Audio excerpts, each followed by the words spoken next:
বিসমিল্লাহ। Hello extreme lover, I am Rasel. তো next ভিডিওতে অর্থাৎ আগের ভিডিওতে আমরা জানিয়েছিলাম এই হিরো 125R-এর 7টা সমস্যা নিয়ে। তো যেহেতু এটা সমস্যা নিয়ে অলরেডি বলে ফেলেছি, তবে এটার ভালো দিকগুলো কেন শেয়ার করব না, এর ভালো দিকগুলো এখন শেয়ার করবো। এর অনেকগুলো ভালো দিক আছে, অনেক ফিচার আছে, তো সেগুলোই আপনার সাথে শেয়ার করবো, যাতে এই বাইকটা অলরেডি যারা কিনেছেন তারা তো জানাবেন আমার মতোই এই সুবিধাগুলো আপনারা পাচ্ছেন কিনা।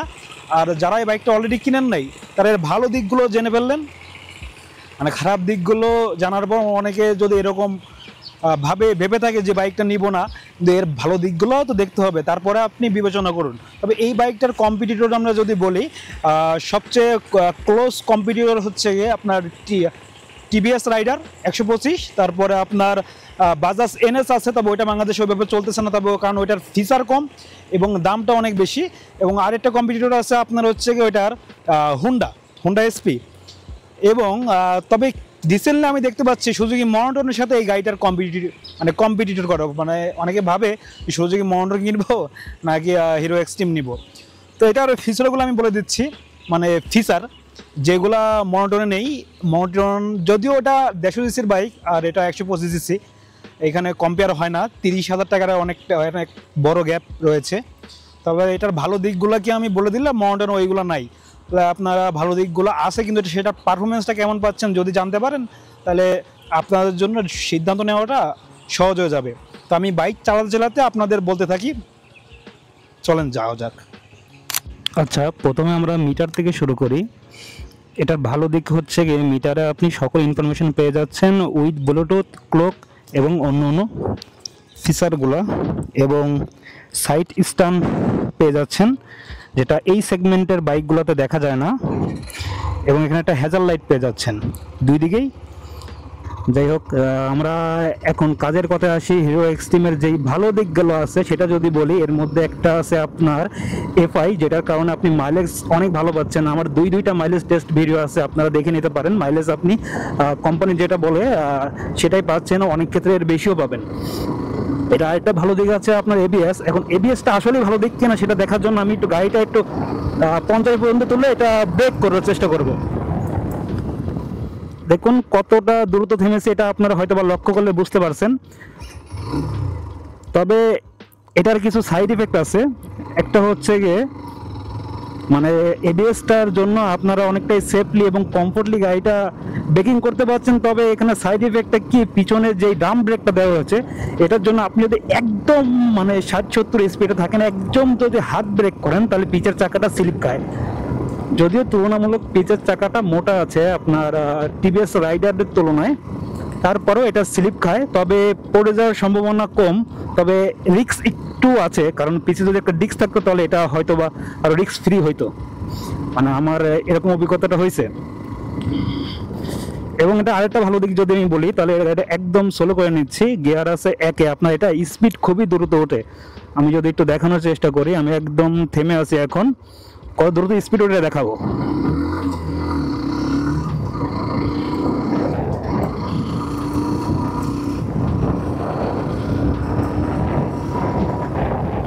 আমি 50 পর্যন্ত আপনাদের দেখালাম, এটা কত দ্রুত স্পিড ওঠে। অর্থাৎ আপনি বাইকটা যখন চালাবেন আপনার ফিল হবে না যে আপনি ছোট বাইক চালাচ্ছেন।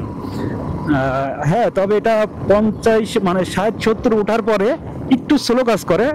তবে 50-60 পর্যন্ত আপনার ফার্স্ট এটা টর্কটা ভালো আছে, ফার্স্ট উঠে যায়। এবং এটা আরও একটি ভালো দিক, বলতে বলতে এটা 5 নম্বর ভালো দিক বা 5 নম্বর হয়ে গেছে। এটা ইঞ্জিন নয়েজটা কম, অনেকটাই কম ইঞ্জিন নয়েজটা। এবং এটার ইঞ্জিনটা হিট হয় না, খুবই কম। যদিও এটা শীতকাল ওইভাবে বোঝা যাবে না, গরমকাল আসলে তখন আপনাদের আবারও জানাতে পারবো। তবে আমি তুলনা করে দেখেছি, আমি একটানা বাইকটা 2-3 ঘন্টা রাইড করার পরও আমার কাছে অতটা হিট মনে হয় নাই, যেটা মনোটনে হয়।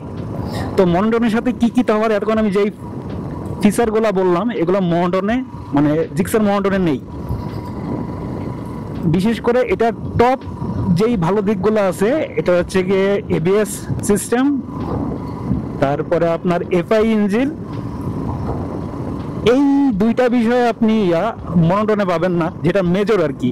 আর ছোটখাটো অনেক সময় অনেক বিষয় আছে যে এই গাড়ি ভালো, মন্টনে নাই, অনেক দিক থেকে এগিয়ে আছে, শুধু মন্টনের সাথে এটা স্পিডে ওই পারবে না, তবে না পারলেও অতটা খারাপ অবস্থাও থাকবে না। এবং এটার আরেকটি ভালো দিক যদি বলি, যেটা আপনাকে খুবই ইন্সপায়ার করবে, সেটা হচ্ছে গিয়ে মানে এটার হ্যান্ডেলিং পজিশনটা দেখেন, মানে হ্যান্ডেলটা যথেষ্ট পরিমাণে ভালো, মানে আপনার কন্ট্রোলটা খুবই ভালো হবে, আপনি জ্যামের মধ্যে এভাবে যাইতে পারবেন, যদিও এটা পাইপ হ্যান্ডেল বার, এবং এটার কন্ট্রোলটা খুবই ভালো। কমফোর্ট যদি বলি, আপনার ব্যাক পিন হবে না, আপনি সিটে ঠিক মতো বসতে পারতেছেন। দেখেন একটা গাড়ি আসতেছে, আমি এখানে থেমে যাব। এটার কন্ট্রোল মাশাআল্লাহ খুবই ভালো।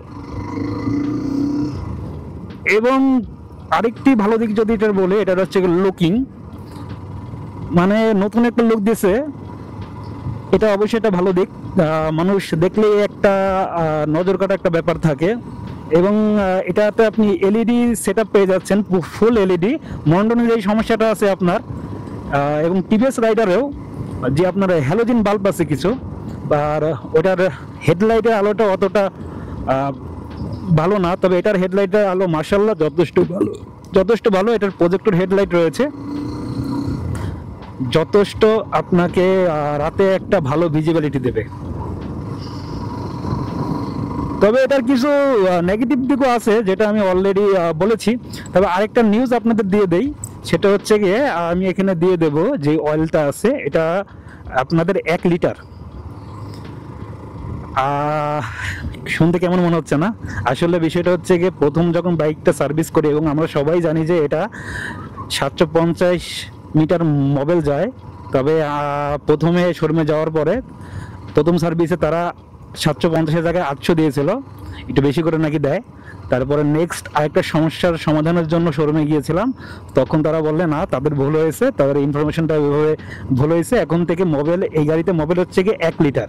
তো এটা ভালো দিক না খারাপ দিক বুঝতে পারছেন। একদিক থেকে তো ভালো যে বেশি মোবাইল ব্যবহার করতে পারবো, তবে অন্য দিক থেকে আবার টাকা প্রাইসটা বেড়ে গেল, কারণ এটার 580 টাকা ছিল মোবাইল, এখন এই মোবাইল আপনাকে আমার কাছ থেকে 200 গ্রাম আরো বাড়তি দিচ্ছে। আগে যেহেতু 800 গ্রাম ছিল, 200 গ্রাম আরো বাড়তি দিয়ে এটার প্রাইস হয়েছে আপনার, আমার কাছ থেকে 130 টাকা দাম ছিল, 120 টাকা রাখছে। তার মানে আপনাকে আরো 200 টাকা বেশি গুনতে হচ্ছে, ধরে রাখেন 1 থেকে 200 টাকা আরো বেশি গুনতে হচ্ছে এটার মোবাইলের জন্য।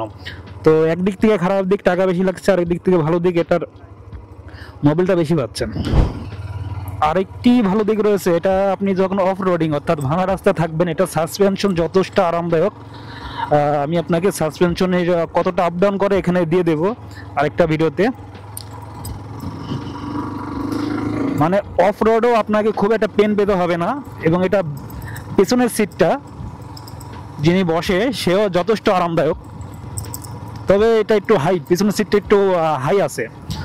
আমি এতক্ষণ যেই সুবিধাগুলো বললাম, এই সব কয়টা সুবিধাই আপনি মনোটনে পাচ্ছেন না, এবং টিভিএস রাইডারে পাচ্ছেন না। এবং এটার আরেকটা ভালো দিক যদি বলি, এটা কিক রয়েছে। কিকটার কারণে আপনার কি বেনিফিট হতে পারে, যেমন আমার এর আগে 2টা অভিজ্ঞতা ছিল, 2টা বাইকে আমাকে ঠেলতে হয়েছে কিক না থাকার কারণে। তো এটা কিক থাকাতে আপনি চাইলে জিপিএস লক ব্যবহার করতে পারবেন, কারণ জিপিএস লক আপনার ব্যাটারির উপর প্রভাব ফেলবেই। আমি অলরেডি 2বার জিপিএস লক ইউজ করছি, প্রায় 1 বছরের মতো। তো যখন আপনার ব্যাটারিটা ডেড হয়ে যাবে জিপিএস লকের কারণে, যদি 2-1 দিন বাইকটা না চালান, সেই ক্ষেত্রে যেই সমস্যাটা আপনাকে পড়তে হবে, আপনার ব্যাটারি মাস্ট বি চার্জ দিতেই হবে। এটা কেন? ব্যাটারি আপনি ডবল স্ট্যান্ড করলে চাকা ঘোরাইলেও স্টার্ট হবে না, লোক মানে গাড়ি যদি ঠেলে স্টার্ট দিতে চান সেটাও পারবেন না, কারণ জিপিএস লকটার বিষয়টা এরকম, প্রথমে আপনাকে আনলক হইতে হবে, তারপরে তো আপনার গাড়ি স্টার্ট হবে। তো আনলক হইতে গেলে ব্যাটারি চার্জ লাগবে, এজন্য কিকটা খুবই আমাদের দরকার। এবং এই গাড়িতে আমরা কিক পাচ্ছি, যেটা অবশ্য মনোটনও পাচ্ছেন। আমি বারবার মনোটনের কথা কেন বলছি, কারণ আমি দেখেছি যে আসলে যে যারা একটু দুশ্চিন্তায় থাকেন গাড়িটা নেবেন কিনা, কনফিউজে থাকেন, তারা কম্পেয়ার করেন মনোটনের সাথে। যদিও এটার competitor TVS Raider, NS, Bajaj, তারপরে আপনার হোন্ডা এক্সএসবি, কিন্তু ওইগুলোর সাথে কম্পিটিটর ওইগুলোর থেকে বেশি শোনা যায় আপনার জিক্সার মনোটন।